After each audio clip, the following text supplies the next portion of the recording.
Have you ever wondered what it would be like to witness a spaceship landing in ancient times? What if I told you that one of the most mind-bending encounters in human history was recorded over 2,500 years ago, and it involves wheels within wheels, creatures with four faces, and visions so intense they've sparked debates among theologians, scientists, and even UFO researchers for centuries? Welcome to the Book of Ezekiel, where divine encounters meet cosmic mysteries in ways that will completely transform how you see biblical prophecy. Picture this. You're a young priest living in exile, torn from everything you've ever known, when suddenly the heavens tear open above you. What happens next defies every category of normal human experience. This isn't just another Bible story. This is Ezekiel. And by the end of this video, you'll understand why this ancient text continues to captivate minds across every field of study imaginable. The Book of Ezekiel stands as one of the most extraordinary and complex books in the entire Bible. Written during one of the darkest periods in Jewish history, it combines vivid apocalyptic visions, detailed prophecies, and profound theological insights that have influenced religious thought for millennia. But here's what makes it absolutely fascinating. Ezekiel doesn't just tell us what happened.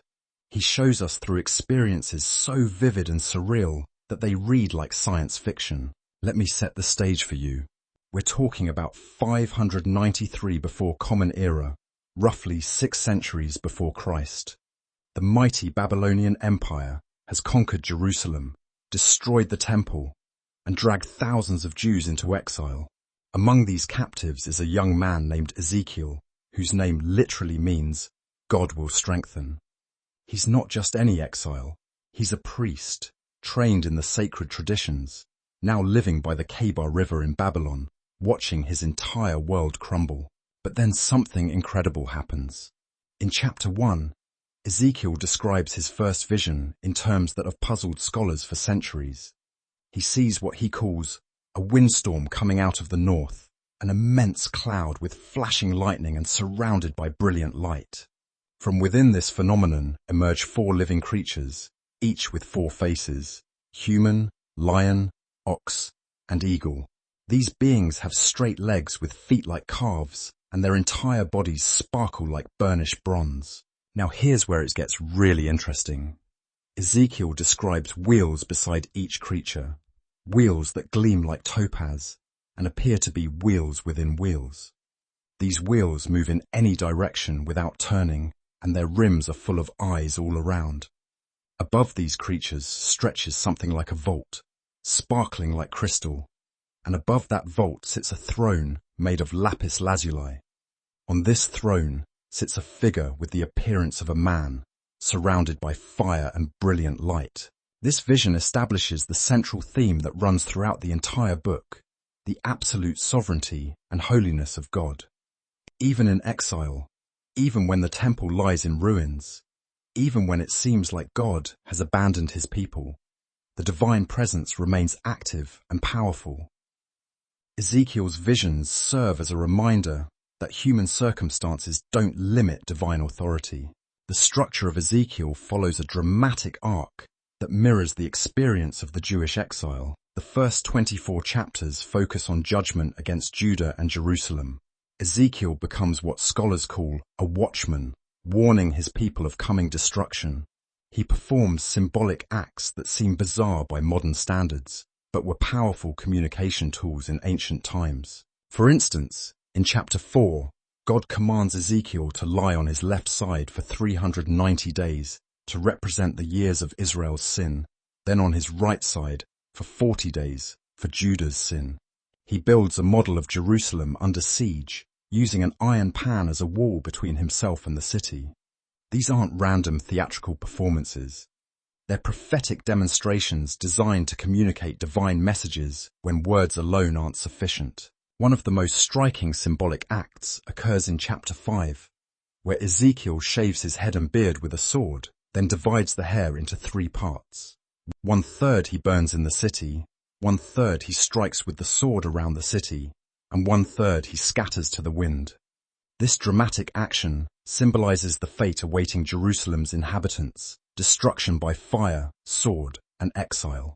But perhaps no passage in Ezekiel has captured imaginations more than the vision of the Valley of Dry Bones in chapter 37. Ezekiel finds himself in a valley filled with countless dry bones. God asks him, "Son of man, can these bones live?" When Ezekiel responds with faithful uncertainty, "Sovereign Lord, you alone know," God commands him to prophesy to the bones. As Ezekiel speaks, an incredible transformation begins. The bones come together, bone to bone. Tendons and flesh appear on them, and skin covers them. But they remain lifeless until Ezekiel prophesies to the breath, commanding it to come from the four winds and breathe into these slain. Suddenly, they come to life and stand up, a vast army. This vision represents more than just resurrection. It symbolizes the restoration of Israel as a nation.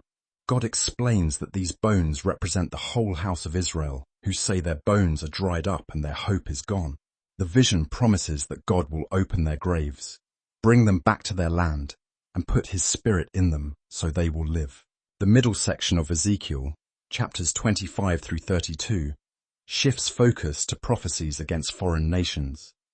These chapters aren't just political commentary. They demonstrate that God's justice extends beyond Israel to all nations. Ezekiel prophesies against Ammon, Moab, Edom, Philistia, Tyre, Sidon, and Egypt, showing that divine sovereignty encompasses the entire world. The prophecy against Tyre in chapters 26 through 28 is particularly detailed and historically significant. Ezekiel describes how this wealthy trading city will be destroyed and never rebuilt. He portrays the king of Tyre as a figure who claimed divinity for himself, leading to his downfall. Some scholars see in these passages not just historical prophecy, but also cosmic themes about the nature of pride and rebellion against divine authority. The final section, chapters 33 through 48, focuses on restoration and hope. After years of pronouncing judgment, Ezekiel's message shifts to promise and renewal. This section includes some of the most beautiful and hope-filled passages in the entire Bible. Chapter 34 presents God as the true shepherd of Israel, contrasting divine care with the failures of human leaders. God promises to search for his scattered sheep, rescue them from all the places where they were scattered, and bring them back to their own land. He will feed them in good pasture and tend them with justice and righteousness. In chapter 36, God promises to give his people a new heart and put a new spirit within them. He will remove their heart of stone and give them a heart of flesh. This isn't just behavioral modification, it's spiritual transformation at the deepest level. God will put his spirit within them and move them to follow his decrees and keep his laws. The book concludes with an extended vision of a new temple, described in incredible architectural detail across 9 chapters. This isn't just a building. It represents the complete restoration of divine presence among God's people. The measurements, the rooms, the altar, the priests, the sacrifices, everything is specified with precision that suggests both literal and symbolic meaning. The final vision shows a river flowing from the temple, starting as a trickle but becoming deeper and wider as it flows. Wherever this river goes, it brings life. Trees grow along its banks with leaves that never wither and fruit that never fails. The leaves are for healing, and the fruit provides food every month. This river represents the life-giving presence of God, flowing out to transform the world. What makes Ezekiel's visions particularly compelling is their combination of the utterly otherworldly with the intensely practical. These aren't abstract theological concepts, they're concrete experiences that address real human needs. The need for hope in exile, the need for justice in an unjust world, the need for divine presence in times of abandonment.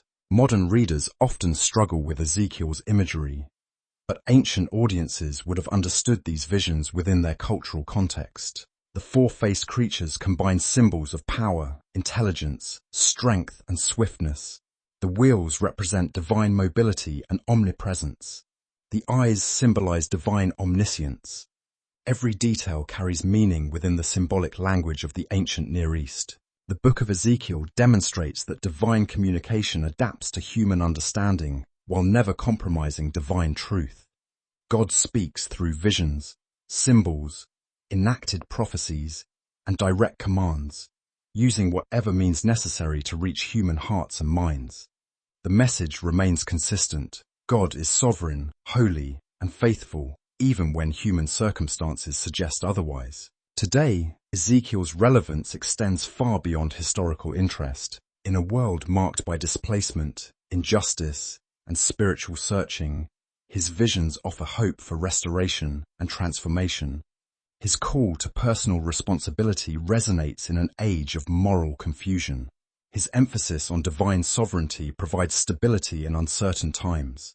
Whether you approach Ezekiel as a believer seeking spiritual insight, a scholar studying ancient literature, or simply someone fascinated by extraordinary human experiences, this remarkable book offers treasures that reward careful study. It challenges our assumptions, expands our imagination, and ultimately points us toward realities that transcend ordinary human experience. The prophet who began his ministry witnessing cosmic visions ends by describing a river of life flowing from God's presence to heal the world. In between, he shows us that even in the darkest times, divine purpose continues to unfold, and hope remains eternally alive.